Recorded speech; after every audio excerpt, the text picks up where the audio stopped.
स्वराज्य वार्ता, आवाज जनसामान्याचा।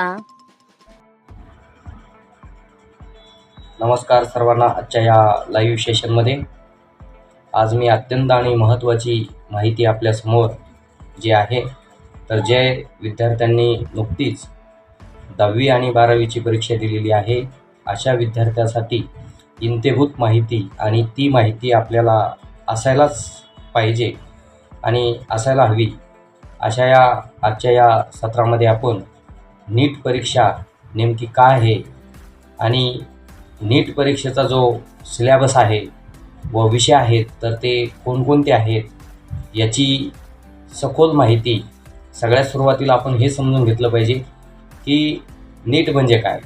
नीट म्हणजे नॅशनल एंट्रन्स एलिजिबिलिटी टेस्ट, आणि ही परीक्षा जी आहे की ज्या विद्यार्थ्यांना BAMS असेल, MBBS असेल, BHMS असेल किंवा BDS असेल, या भारतामधील असणाऱ्या अभ्यासक्रम जे वैद्यकीय अभ्यासक्रम जे आहेत त्याच पद्धतीनं नर्सिंगचे काही अभ्यासक्रम जे आहेत तर त्या परीक्षेसाठी नीट नावाची परीक्षा ही जी आहे तर दरवर्षी ही परीक्षा आपल्या भारत सरकारद्वारे ही परीक्षा घेतली जाते।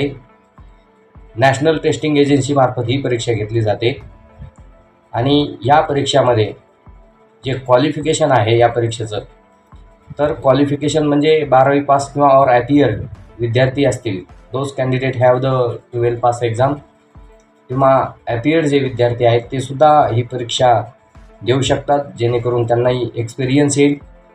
आणि वैद्यकीय क्षेत्रामध्ये जे काही लोक काम करत आहेत किंवा काही विद्यार्थ्यांना महत्त्वपूर्ण ही जी परीक्षा आहे की 2016 पासून घेणं हे मेडिकल ॲक्टप्रमाणे बंधनकारक आहे असं शासनाचं मत आणि धोरण जे आहे तर आपण 2016लाही पाहिलं।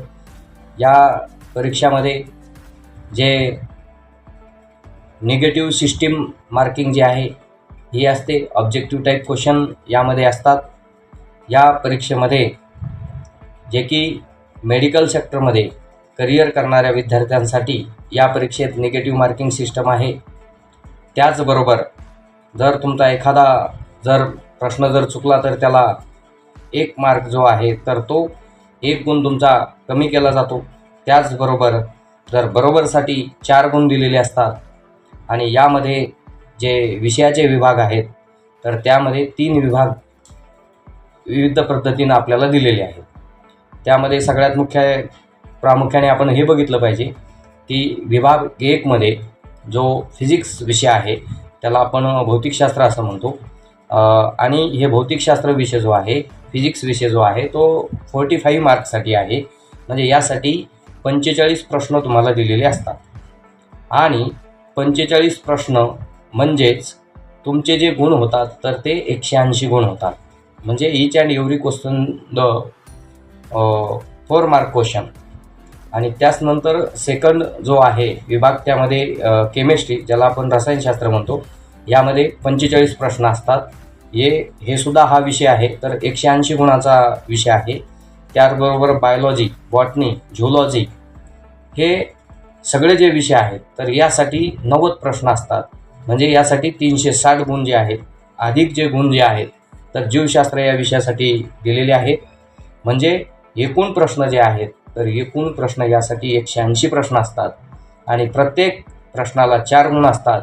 म्हणजे 180 गुणिले 4 म्हणजेच ही परीक्षा जी आहे तर 720 गुणांची ही परीक्षा असते।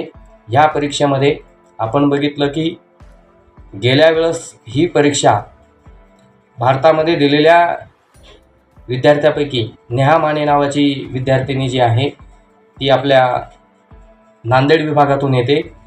तर नांदेडमध्ये राहणारी ही जी ग्रामीण भागातील विद्यार्थिनी आहे तर हिनं नीट या परीक्षेचा चांगला सखोल अभ्यास केला, त्यामुळे तिला 720 मार्क्स म्हणजे आउट ऑफ 720 मार्क नीट या परीक्षेमध्ये तिला मिळाले होते। आणि नीट परीक्षेची जर आपण चांगल्या पद्धतीनं जर तयारी केली तर नक्कीच तुमचा मेडिकल फॅकल्टीला तुमचा नंबर लागू शकतो. मेडिकल कॉलेजेस जे आहेत गव्हर्नमेंटचे तिथं नंबर लागू शकतो.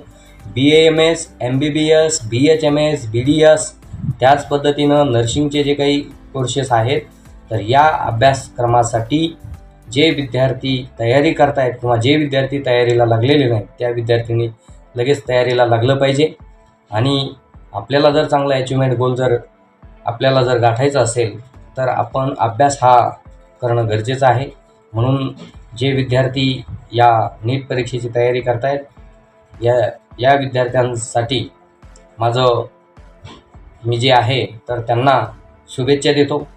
आणि आपण चांगला अभ्यास करा आणि चांगल्या मार्काने आपण ही जी नीट एक्झाम मेडिकल टेस्ट एक्झाम आहे ती आपण पास व्हावं हीच सदिच्छा मी या ठिकाणी व्यक्त करतो.